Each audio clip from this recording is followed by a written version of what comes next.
Just relax. अच्छा हुआ आप आ गए। आप तो गीता से मिल ही चुके हैं। आप जरा गीता को बताइए, गीता को यकीन ही नहीं हो रहा है कि मैं ही संदीप आनंद हूं। वो तो मैं बता दूंगा, लेकिन मैं नहीं चाहता था कि तुम इस झंझट में फंसो। और वो रुपए मोहरे कहाँ है? वो बता कहाँ है? चुड़ैल कहाँ है वो? कचरा डालोगी? पंचायत के बीच में जो जनाना बैठी है, बदकिस्मती से वो मेरी बहू है। आज वो मेरे पीछे ही उतरा और लिफ्ट तक उसने मेरा पीछा किया। देखिए, मैं कोई गुंडा बदमाश नहीं हूँ, आपको कुछ गलतफहमी हुई है। आप मेरे ऑफिस का कैरेक्टर सर्टिफिकेट देख लीजिए। हिंदी এবং বাংলা সিনেমা জগতের কিংবদন্তি সুপরিচিত চিত্রনাট্যকার এবং পরিচালক বাসু চ্যাটার্জি 1930 সালের 10ই জানুয়ারি ভারতের রাজস্থানের আজমেরে একটি বাঙালি পরিবারে জন্মগ্রহণ করেন। বাসু চ্যাটার্জি 70 এবং 80-র দশকে আর্ট এবং কমার্শিয়াল ফিল্মের মধ্যপন্থার সিনেমার একটি ধারার সাথে যুক্ত ছিলেন এবং এই ধারাকে জনপ্রিয় করেছিলেন।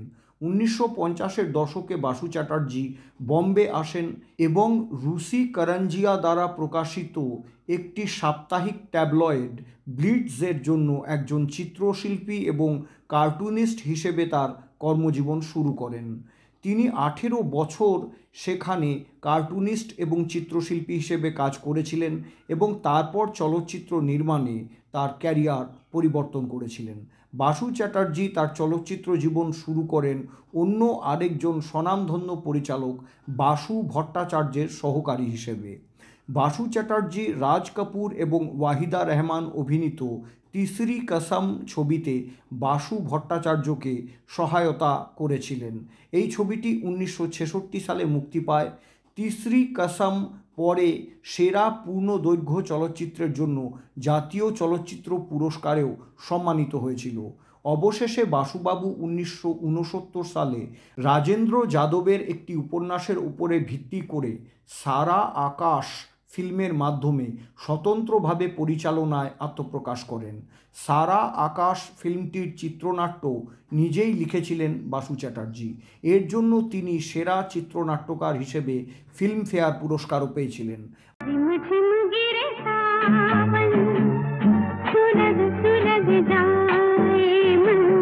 বাসু ভট্টাচার্য এবং ঋষিকেশ মুখার্জির সিনেমাগুলির মতোই বাসু চ্যাটার্জির ছবিগুলিও ছিল হালকা মেজাজের মধ্যবিত্ত পরিবারের গল্প। তিনি তার ছবিতে বিয়ে এবং বিবাহ পরবর্তী সময়ে স্বামী স্ত্রীর সম্পর্কের মধ্যেকার জটিলতার মতো বিষয়গুলিতে বেশি জোর দিতেন। এর পাশাপাশি তার ছবিগুলিতে সামাজিক ও নৈতিক বিষয়গুলিও গুরুত্ব দিয়ে তুলে ধরা হতো। মধ্যবিত্ত জীবনের বিভিন্ন আঙ্গিকের প্রতিফলন বাসু চ্যাটার্জির ছবিগুলিতে প্রায়ই দেখা গেছে, যেগুলি সেই সময়ে মুক্তিপ্রাপ্ত বিগ বাজেটের ব্লকবাস্টার, জাঁকজমক এবং গ্ল্যামারাস ফিল্মগুলির থেকে অনেকটাই অন্যরকম ছিল। ये जीवन है इस जीवन का यही है यही है रंगरूप। এই গানটি যে ছবির সেই পিয়া কা ঘর ছিল পরিচালক হিসেবে বাসু চ্যাটার্জির দ্বিতীয় ছবি। পিয়া কা ঘর ভীষণভাবে জনপ্রিয় হয়েছিল এবং ছবিটি 1972 সালে মুক্তি পায়। এরপর 1974 সালে মুক্তিপ্রাপ্ত রজনীগন্ধা ফিল্মটি বাসু চ্যাটার্জির আরেকটি উচ্চমানের এবং সফল ছবি হিসেবে পরিগণিত হয়। মনু ভান্ডারীর লিখিত यही सच है নামের একটি ছোট গল্প অবলম্বনে নির্মিত এই সিনেমাটিতে আমল পালেকর, বিদ্যা সিনহা এবং দীনেশ ঠাকুর প্রধান চরিত্রে অভিনয় করেছিলেন। এটি ছিল আমল পালেকরের অভিনেতা হিসেবে প্রথম হিন্দি সিনেমা। অন্যদিকে এই ছবির নায়িকা বিদ্যা সিনহা এই ফিল্ম থেকেই বলিউডে স্বীকৃতি পেতে শুরু করেন। পরবর্তীকালে এই দুই অভিনেতা আমল পালেকর এবং বিদ্যা সিনহা বাসু চ্যাটার্জির সাথে অনেক ছবিতে কাজ করেছিলেন। বাসু চ্যাটার্জি তার পরিচালনায় রজনীগন্ধা ছবির মাধ্যমে শহরে বসবাসকারী মধ্যবিত্ত পরিবারের পারস্পরিক সম্পর্কের জটিলতা, ভালো মন্দ এবং আবেগ ঘনিষ্ঠভাবে তুলে ধরেছিলেন।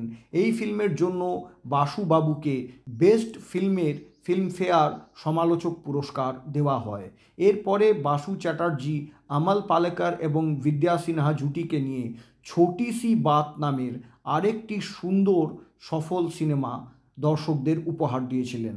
गोरी तेरा गांव बड़ा प्यारा मैं तो गया मारा। এরপর 1976 সালে বাসুবাবু ফিল্মপ্রেমীদের চিত চোর নামের অন্নবদ্য ফিল্মটি উপহার দেন। বাসু চ্যাটার্জির লেখা ও পরিচালনায় নির্মিত এই রোম্যান্টিক সঙ্গীতধর্মী ছবিটি রাজশ্রী প্রোডাকশনের ব্যানারে তারাচাঁদ বরজাতিয়া প্রযোজনা করেছিলেন। সুবোধ ঘোষের একটি বাংলা গল্প অবলম্বনে নির্মিত হয়েছিল এই ফিল্মটি। আমল পালেকার এবং জারিনা ওয়াহরাবের এই ছবিটি বক্স অফিসে তুমুল হিট প্রমাণিত হয় এবং পরে তেলেগু এবং মালায়ালাম ভাষাতেও এই ছবিটি পুনর্নির্মিত হয়েছিল। বাসু চ্যাটার্জি ফিল্ম চিতচোরে তার চমৎকার পরিচালনার জন্য ফিল্মফেয়ার পুরস্কারের জন্য মনোনীত হয়েছিলেন বা নমিনেশন পেয়েছিলেন। 1977 সালে বাসুদার আরেকটি ফিল্ম সমালোচকদের দ্বারা খুবই সমাদৃত হয়েছিল। সিনেমাটির নাম ছিল স্বামী। এই রোমান্টিক ড্রামা ছবিটি প্রখ্যাত বাংলা ঔপন্যাসিক কথাশিল্পী শরৎচন্দ্র চট্টোপাধ্যায়ের লেখা কাহিনীর ওপরে ভিত্তি করে নির্মিত হয়েছিল। তবে এই স্বামী নামেরই একটি অন্য বাংলা ছবি 1949 সালেও মুক্তি পায়। বাসু চ্যাটার্জি ফিল্ম স্বামী পরিচালনা করার পাশাপাশি এটির লেখকও ছিলেন।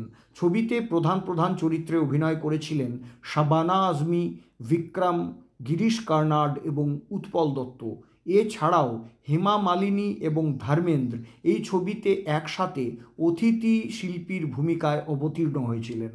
এই ছবিটির শুটিং হয়েছিল দহিসার এবং দহিসার নদীর তীরে।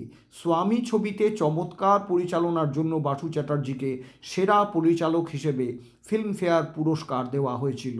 এরপরে বাসু চ্যাটার্জি শরৎচন্দ্র চট্টোপাধ্যায়ের কাহিনী নিয়ে আরেকটি সুন্দর ছবি নির্মিত করেছিলেন। ফিল্মটির নাম ছিল अपना पराया। नहीं, मुझे एप्पल का फैसला बिल्कुल मंजूर नहीं। सारा नखरा घर में ही दिखाएगी। अरे वो ड्राइवर के साथ गुलछरे नहीं उड़ाए थे तूने? न जाने क्यों होता है जिंदगी के साथ। चाचा जी, गीता, गीता,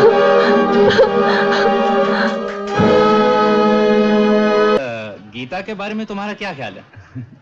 अच्छी लड़की, बहुत ही अच्छी। ऐसी लड़की बहुत कम दिखाई पड़ती है।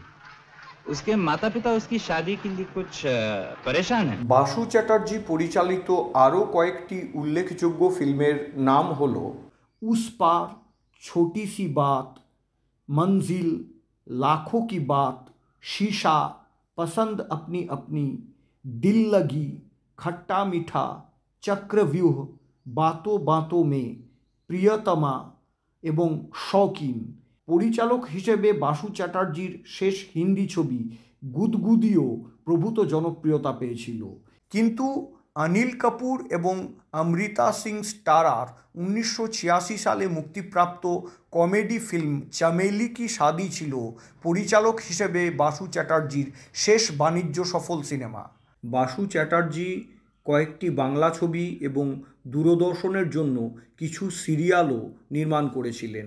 বাসু চ্যাটার্জি পরিচালিত সবচেয়ে জনপ্রিয় বাংলা ছবিটির নাম ছিল হঠাৎ বৃষ্টি এবং টিভি সিরিয়ালের মধ্যে 1985 সালে প্রিয়া তেন্ডুলকর অভিনীত রজনী এবং 1993 সালে রজত কাপুর অভিনীত শরদিন্দু বন্দ্যোপাধ্যায়ের উপন্যাস অবলম্বনে ব্যোমকেশ বক্সী জনপ্রিয়তার সমস্ত রেকর্ড ভেঙে দিয়েছিল।